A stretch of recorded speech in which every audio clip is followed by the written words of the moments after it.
Welcome to PFF Tuesday tampering edition. We got a lot of good things to talk about here at 6 o'clock Eastern Time in our remote locations here from the AG Estate. We're going to start with Tom Brady. Where's the next stop? Is the next stop Tampa Bay? And if so, what are you thinking, Mike, with Tom Brady going to Tampa Bay? I think it's Tampa Bay. I mean, there's too much smoke at this point for me to think it's going to be anywhere else. So he goes to Tampa Bay, pairs up with Bruce Arians. I'm not sure that immediately turns them into world beaters overnight. I don't think they're, favorites in the NFC. I don't think they're favorites in the NFC South, but I think it gives them a fighting chance, a better chance than Jameis Winston did. They just need to address some holes in that secondary and along that offensive line to give him more of a fighting chance. But they're pretty close to committing. I mean, this turns them into sort of a playoff/Super Bowl contender overnight if he does sign there. Yeah, I've been trying to put Tom Brady basically anywhere other than Tampa Bay throughout this entire process because I just hate the schematic matchup between Brady and Bruce Arians. But at this point, I'm with you, Mike. I think there's too much smoke for there not to be fire at the source of all this. I think Brady's going to end up playing there. And that makes this such a fascinating thing to watch because Arians is not adjusting his offense for anybody. This is what he does. He fires deep down the field. That's the way he believes is the best way of winning football games. So we're going to have to see what happens when Brady is plugged into this vertical attacking offense that wants to attack down the field all the time. He does have receivers to play with Chris Godwin, with Mike Evans. The pass protection will be interesting because it's not like he's the most mobile quarterback in the world back there. That will be an interesting dynamic. And the whole situation of just how that offense meshes with Brady's skill set now that he's so old, effectively, is going to be interesting to watch. I need the bottom line. I'm with you guys. I'm with you that I think Tom Brady is going to be going to Tampa Bay. There are some positives there with Mike Evans and Chris Godwin. But what's the bottom line? What's your projection for the Tampa Bay Buccaneers led by Tom Brady? Mike, you start. I think this is about a 10-6 football team. After this, I don't think that immediately vaults them, like I said, to 12-4. But I think it's a 10-6 team that, if you get into the playoffs now with 7 teams in the playoffs, can get hot and run the table, that sort of thing. I think the biggest winner here of anyone is O.J. Howard. With Tom Brady, as much as he loves the tight end position, Chris Godwin, Mike Evans, they were getting targeted by Jameis Winston left and right. But I think O.J. Howard, the biggest winner of all of this, all of a sudden he, going into his 4th year now, looks like he's going to be poised for a big season. And if it's not going to have a big season with Tom Brady, it's never going to happen. Yeah, I think that's a great call. I think this definitely improves Tampa Bay's chances of winning games this year. Honestly, I think it gives them a shot to win the division. I don't know if it makes them, NFC favorites or anything, but it gives them a chance of winning that division. And then, as you said, Mike, once you hit the postseason, they can go on a run and they can knock off some teams, kind of like the Tennessee Titans did this season, and potentially get as far as they want to go. Let's shift gears here. Let's jump to Phillip Rivers. He signed a 1-year deal with the Indianapolis Colts, according to NFL media. And it's a 1-year deal, but Dan Jeremiah of NFL Network said he's moving the entire family out to Indianapolis, all 35 kids or however many he's got, and he wants to be Indianapolis long-term. He hopes to turn it into more than just a 1-year deal. He wants to win in Indianapolis. Very excited about the move. Mike, what are your overall expectations for Phillip Rivers in Indy? This one, I don't really know what to make of because, to be honest, Phillip Rivers looked washed up last year. He did not look like the Phillip Rivers of old, was not the same sort of downfield passer. The arm did not have the arm strength. He never had good arm strength, but it was about as bottom of the barrel as it gets in the NFL, it looked last year. So I'm not sure he's immediately going to come in and be a massive, massive upgrade over Jacoby Brissett, but he's 1 year removed from top 10 sort of quarterback level play. He has a night and day difference along the offensive line now in front of him in terms of pass protection. I think it's going to be the best pass protected offensive line he's had of his maybe entire career. Maybe you got to go back all the way to the late, 2007, 2008, sort of when they still had, LT and those guys there to get to the last offensive line he had that was even competent. So it'll be a big difference, but I'm just not sure that Phillip Rivers still has enough juice in the tank. So this one I'm a little bit more hesitant on. That, I think, is critical, though, the offensive line, right? These guys, whether it's Brady, whether it's Rivers, whether it's Breeze, they've all reached the stage in their career where they just need more help than they used to. And, the Chargers have had the receiving weapons to play with for years. But for basically the entirety of Rivers' career, they have been completely unable to put an even passable offensive line in front of him. He's now going to the Colts. They have one of the better offensive lines in the NFL. I think it's difficult to overestimate, rather, how much of an impact that will make on transforming Phillip Rivers. His arm is definitely on the downslope, but he can still stand back there, read a defense, put the ball where it needs to go from an anticipation standpoint. I think it will be dramatically better in Indianapolis. I think they were one of the best quarterback situations that any of these guys could potentially land in, and they still have the draft to come to try and get some receiver help, albeit not the number one pick that they traded away for DeForest Buckner. I really like the move for Phillip Rivers, and I like the move for the Indianapolis Colts. I think they're a better team with Phillip Rivers. They can push for a postseason run. But I want to stick with you, Sam. You sound like you're high on Phillip Rivers in Indianapolis. Who do you have higher expectations for? Phillip Rivers in Indianapolis and Tom Brady in Tampa Bay if he does indeed choose to go to Tampa Bay? I really like the Rivers fit in Indianapolis. I thought either Rivers or Tom Brady, I was pushing for either of those guys to wind up in Indy because of the fit there. One thing that's kind of weird about the Phillip Rivers deal, though, is that it's just 1 year. Even when, when these old quarterbacks go somewhere, even if it is effectively a 1 year deal, it's usually signed as a 2-year contract just because that's the way the NFL does stuff. It's kind of strange to see a guy sign for 1 year, $25 million. So it's good money for a quarterback, but only for the 1 year.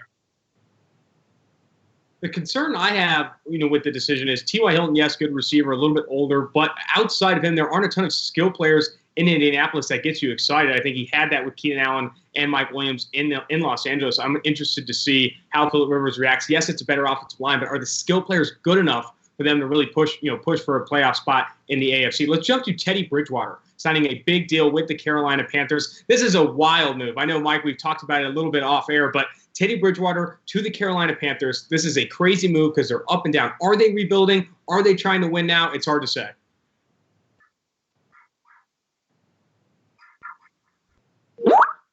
You're on mute, Mike. Mike, you're on mute. You got it. From a schematic standpoint, it makes a ton of sense in terms of you have a bunch of yak guys on that Panthers roster. Christian McCaffrey at running back. You have DJ Moore on the outside. Curtis Samuel, who was a running back, way back at Ohio State. You have guys who are good with the ball in their hands after the catch. So this underneath short passing offense that Teddy Bridgewater has been the most adept at running over the course of his career, he can run there in Carolina. But from the same perspective, it's only a 3-year deal. So this isn't a long-term sort of commitment to the quarterback position. Kind of by the time the Panthers look to be turning around that roster and actually building a playoff Super Bowl contender, you're going to have to re-up this guy or, long-term deal this guy. Like the move is kind of testing the waters, and I think it more keeps you in that purgatory of picking between 8th and 16th every year in the draft instead of really bottoming out with, the talent on that roster has pretty much bottomed out defensively. I just don't understand the sort of where you go from here with Teddy Bridgewater. So we kind of talked this through on our 1 p.m. show earlier in the day, and I didn't like the deal then for kind of the reasons you've articulated. And the more I've thought about it, the more I think it's actually a better fit than I initially considered, right? First of all, I like that connection of Teddy Bridgewater to Joe Brady, to the new sort of coaches coming in. They're going to be bringing in an offense that doesn't really exist yet, right? It's not going to be what LSU were running last year. We saw this past season that you can't necessarily just completely port over a college offense to the NFL and expect everything to work the same. Cliff Kingsbury came in with the radical idea, the empty sets, 10 personnel, and by a third of the way through the season, the whole thing had been kind of modified and adjusted for the NFL. I think we're going to see this process with this offense as well. Bridgewater should have familiarity with it. Those two crossed over when they were with the New Orleans Saints, and Bridgewater should be able to sort of assist in developing this entire offense. So from that point, I kind of like it. The other thing is, this is not a million miles away from the deal that Mike Glennon signed with the Chicago Bears a few years ago, right? That was 3 years, $45 million. And then like a month later, they traded up for his replacement. And within 12 months, they cut the guy. So we're sort of thinking of this as Teddy Bridgewater is the starter in Carolina. He's a weird guy to sort of build this entire thing around. But honestly, he might just be a fairly, expensive headline figure looking contract of a bridge quarterback. They still pick number 7 overall in the draft. There's potentially more draft capital coming if they do manage to get rid of Cam Newton for trade capital. They're going to have the ammunition to go after, maybe not their favorite quarterback in the draft, i.e. Joe Burrow, but, number 2 or number 3. Bridgewater honestly might be the starter for like another month and a half. That's a very interesting way to look at it. With Teddy Bridgewater, I really do like the fit for a lot of the reasons, Mike, you brought up. Christian McCaffrey, DJ Moore, Curtis Samuel, all very with the ball in the yard catch kind of. Teddy Bridgewater, as we've seen in his career, is on the conservative side of things when you look at it from an average depth of target standpoint. However, it does put him in this purgatory. I don't see Teddy Bridgewater making this Panthers team a playoff contender. However, I want to go back to you, Mike, with an unmuted mic, by the way. What can the Panthers do this offseason to kind of become a contender? Are they a couple pieces away? Are there things they can do this offseason to be? No? No, they need a lot of pieces in the secondary. They need another linebacker. They need basically a new defensive line, like on the interior. It's just not, they're a long ways away. It's just the thing. Like and especially now, if you have Tom Brady in your division, you have Matt Ryan in your division, and you have Drew Brees in your division. You're just not going to be overcoming that anytime soon. I don't care if you do have Teddy Bridgewater. That's why, to me, the move, like, there's just no fixing this year. They might not even be fixing this next year. Like, it's going to take a few different moves to make this work out. So, again, like, I get throwing darts at the QB position. More power to you. It's the most valuable position in the NFL. But this just seems like you're putting yourself in QB purgatory, especially since Teddy Bridgewater, he had like 6 good games or something like last year. Didn't look great the year prior to that. So I'm not all in on this move. That's right. I think it makes some sense if you think of it in terms of a bridge quarterback and a guy that can help them bring in and develop a system. And then, 2020 is when you're potentially turning the keys over to a Justin Herbert or, a Tua if they get enough draft capital to go up a few spots in the draft. That part kind of makes some sense. Bridge quarterback. Love the wordplay there, Sam. All right, let's move forward here. Early winners in free agency. Can you guys highlight a team that's an early winner in free agency? Sam, you kick us off. I'm going to go with the Colts. I think they brought in the quarterback. This team, last year, the great tragedy of Andrew Luck walking away is that this was the best roster they'd ever assembled around him, and we never got to see what he could do with it. Jacoby Brissett wasn't able to step up his game and play that well despite that roster. Rivers might not be Andrew Luck, but he's closer to that than Jacoby Brissett was. And I think he can do an awful lot of good given the roster around him. And then, look, going after DeForest Buckner, yeah, they overpaid. They probably didn't need to trade that first-round pick. But on the other hand, this was a team that had a shed load of cap space. And at some point, you actually have to spend some of that because there's a floor that you need to meet. And ultimately, I don't hate giving a big contract to a guy is a dominant interior playmaker for you that will ultimately help. He should assist them in winning games next year. So I think the Colts have been winners so far. I'm going to take a little different route here because this team really didn't play much in free agency, but they're the early winners of the offseason. It's, to me, the Baltimore Ravens. You get Calais Campbell, one of the best defensive linemen in the NFL, a guy who was better than DeForest Buckner last year for a fifth-round pick instead of having to give up a first-round pick and pay him gobs of money in the process. They also flip a failed first rounder who was a backup tight end for you for basically a second rounder in this year's upcoming draft. The fact that they got as much as about the Texans did for DeAndre Hopkins was a little absurd to me. I can see the move from the Falcons' perspective, but from the Ravens' perspective, an absolute slam dunk. So to kind of wheel and deal those couple moves and get back those players, get back draft capital and a blue chip type of player, they're just looking scarier and scarier in the AFC. I agree.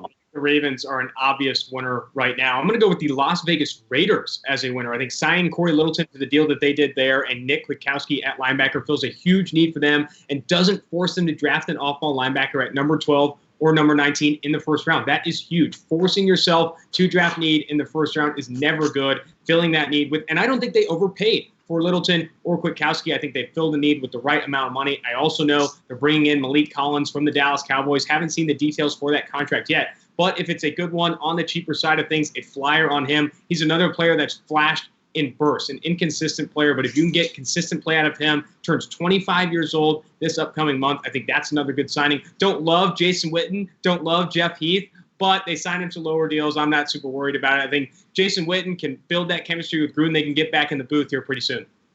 Austin highlights the Raiders as winners, and me and Mike just smile at him as if, Come on. Yeah. I agree, though. I agree. The Raiders had a good. They'd be my second choice. There we go. All right, let's jump to some losers then. Mike, kick us off with a loser in free agency so far. This one is a little too obvious, but the Houston Texans, when you lose a top 5 receiver in the NFL for, again, the same thing that the Baltimore Ravens lost a backup tight end for, that's going to be bad. And you gain a running back with a bloated cap hit who is redundant to Duke Johnson, lose your second best defensive lineman in DJ Reader, and sign a slot wide receiver in Randall Cobb that has been just blatantly ineffective over the past handful of years. Like none of these moves fit any sort of long-term vision or roster building 101 for the modern NFL. I don't know what they're doing, but Deshaun Watson's going to have to cover up some massive holes in that team this year. None of those moves make sense, even in isolation, and they did them all at the same time. Look, there's not even a debate. The Houston Texans are the only correct answer to this question, but for the sake of some variety in this video, I'll go with a different team. I think the Minnesota Vikings have done some questionable things so far in free agency. Look, signing up to the Kirk Cousins deal all over again is one move that's debatable in and of itself. But if you're going to do that, how can you then turn around and trade away his number one target in Stephon Diggs? I get that you got a first-round pick and some noise back on the other end of it, but you're going to have to turn that first-round pick into a Stephon Diggs replacement. So at best, it's going to be a wash. I don't understand that in terms of a coherent team-building strategy. I think if you've determined that Kirk Cousins is still the guy that you can win a Super Bowl with, keep around the people that are helping him do it. It's inconsistency in team building and overpaying in free agency that really makes you a loser during this period. I think you see that with the Vikings. Inconsistency. You double down on Kirk Cousins, then trade away Stephon Diggs. You have a young quarterback in Houston in Deshaun Watson, and then trade away his best target in DeAndre Hopkins. My loser, however, is losing the greatest quarterback of all time, Tom Brady. You see the reports that they offered him a number, and he said no. The Patriots are in a position to no longer be in the playoffs next year. I think they're a huge loser right now. They do not have a quarterback or an easy option right now. You see reports that they're going after Nick Foles. This is a huge concern for the New England Patriots. If you want them to be a playoff team next year, you're going to have to get a better quarterback. And I just don't see a ton of options right now that's going to make the Patriots good. Am I wrong? You're not wrong. And it didn't just end with Brady. I mean, you lose Jamie Collins, you lose Kyle Van Noy, and they haven't brought anyone on there. Might not even be able to hang on to Joe Thuney even on the franchise tag. So, yeah, they don't. If you just look on paper, there's no reason to think they have any shot of improving in 2020. Any obvious quarterback solutions for them in 2020 to the point where if you're Bill Belichick and you have that kind of collateral in the bank, if there's one team that can start aggressively stripping this thing for parts and tanking for Trevor in a year's time, the Patriots could start assembling draft picks and capital and really go after a new franchise quarterback to start this thing all over again. Because frankly, they're not winning in 2020 the way they are.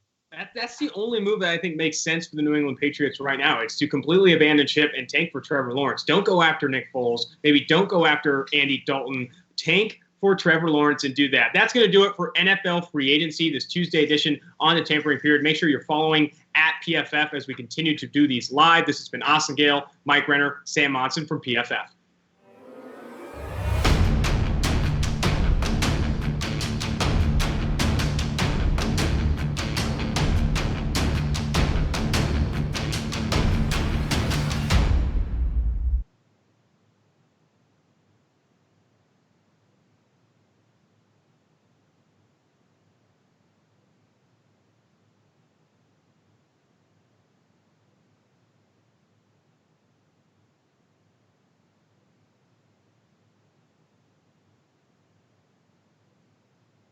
Thanks, guys. See you later. Thanks. Peace, fellas.